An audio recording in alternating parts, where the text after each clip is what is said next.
and what would you say is probably like the most important thing as a competitor we can focus on in training, like between drilling and rolling? Drilling and rolling, there's like everything you do in jiu-jitsu, there's its benefits, like repeating techniques. You know, the more repetition you do, the more details you get from those moves, and then eventually become a specialist at those moves. Drilling is important because you get your body like just naturally moving to like a certain sequence. Live training is extremely important, so you can get yourself like in condition to do like things. So like I would say, there's no like what's better, what's worse.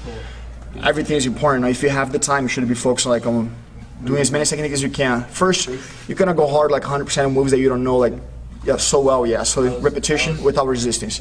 Drilling is important, like working your timing, like just make your body like move naturally into those moves. And live rolling, in my opinion, is like definitely the best part of it. Once you do the live rolling, you put yourself like in different situations, some moves that you're not really good at.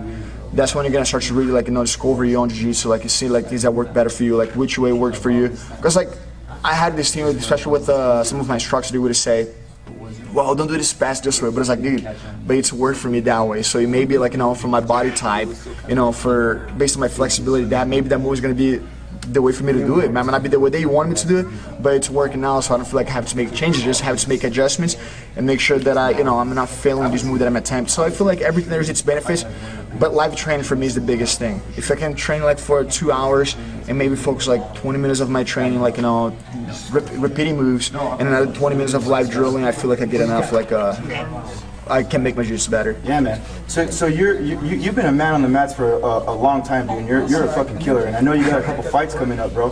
What's your mindset going into a jiu-jitsu match or a fight? It's funny because like I've been doing jiu-jitsu for 21 years now, and it's not like I have not lost like the love for the sport. I love jiu-jitsu.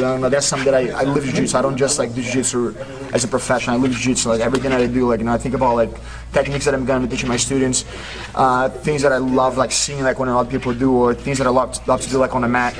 But I don't have the same drive like in jiu-jitsu competition like I have in MMA, because I feel like, well, if I go to jiu-jitsu competition, the winning-losing situation, it's different than in MMA. I go to jiu-jitsu match, I feel like I can lose by points, so big deal.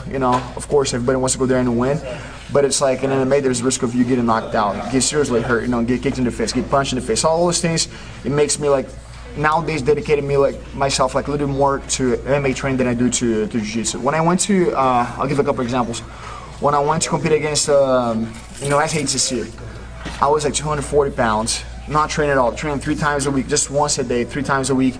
And I went to compete against the best guys in the world. Of course, I didn't get the best result with it, which I shouldn't, especially training like in that kind of pace.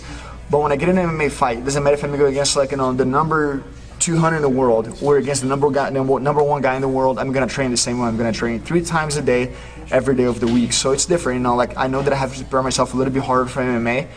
So that's what really keeps me focused like nowadays to train. Like, I was just talking to Phil about it. Like when I was, before I signed with PFL, I was walking around at 254, completely out of shape. And now I'm walking around for the last 3-4 months at 220 pounds because I've been in shape, because I've been training every single day, 3 times a day.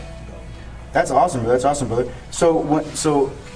But mindset going into it, do you try to focus on like what you can control, like what you do, or do you even like look into your opponents at all?